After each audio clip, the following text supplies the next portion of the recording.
বিশিষ্ট শিশু সাহিত্যিক ও কবি ভবানীপ্রসাদ মজুমদারের লেখা একটি বিখ্যাত ছোটদের ছড়া আজ আমি পাঠ করে শোনাব।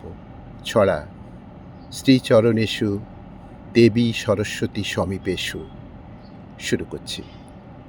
সরস্বতী বিদ্যাবতী দেবী বিনা পানি, মাগো আর কতকাল ডাকবো তোমায়, ঘুম থেকে মা একটু জাগো।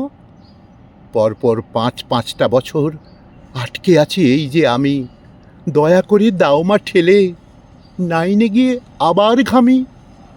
ইংরেজিটা বেজায় পাজি, দাঁত ভাঙা সব শব্দ ভারী, নামতার বই খুলেই ভাবি আমতা আমার মামার বাড়ি। সরল মোটেই নয়তো সরল, গড়ের পায়ে গড় করি মা, সিঁড়ি ভাঙার ভাঙতে সিঁড়ি, হাত পা ভেঙে চেঁচিয়ে মরি। বীজগণিতের বীজ কথা মা, খুঁজে খুঁজেই হলাম পাগল। পাটিগণিতের দাঁত কপাটি খেয়ে নম্বর পাই যা তা গোল। ইতিহাস তো হাসির পড়া, পড়তে গেলেই পাই মা হাসি। ভূগোল পড়েই গোল হয় চোখ, হয় শুরু জোর হাসি কাশি।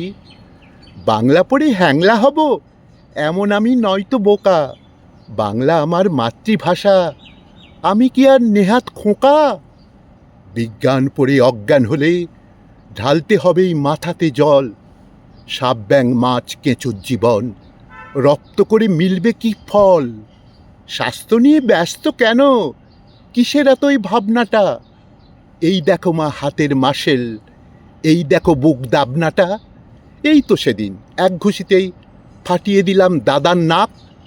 কষ্ট করে শাস্ত্র পড়ে নষ্ট সময় ওসব থাক, ওসব কথা থাক মা এখন, আমায় শুধুই দাও বলে। কোথায় তোমার দেখা পাবো, সেথায় আমি যাই চলে। ঠিক ঠিকানা জানলে তোমার, যেতাম আজই সব ফেলে। প্রণাম নিও আশিস দিও, ইতি তোমার বদ ছেলে। প্রণাম নিও আশিস দিও, ইতি তোমার বদ ছেলে।